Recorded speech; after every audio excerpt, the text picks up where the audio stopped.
Bir kışları dikke yüler, sümbül saçlarını kara bir yanı kız, gündüzleri yaşar misaliyle, dirgişlerde biri görgen kız, gündüzleri yaşar misaliyle, dirgişlerde biri görgen kız.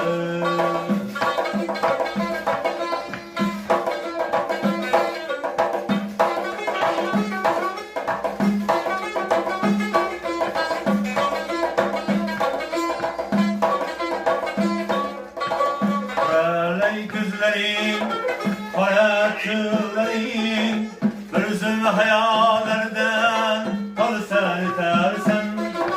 Paralel gözlerin, hayatların, gözün hayallerden kalırsan yetersen.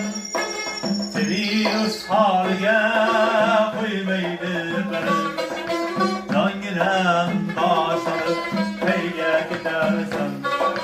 Seni usharga uymaydı benim, can ginen başlanıp hayga gidersen.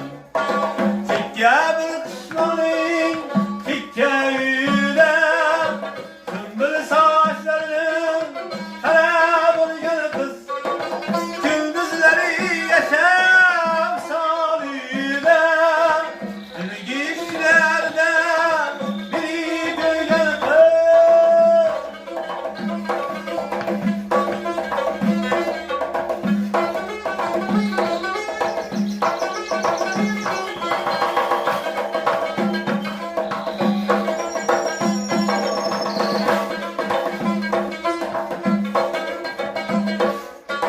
Hayasız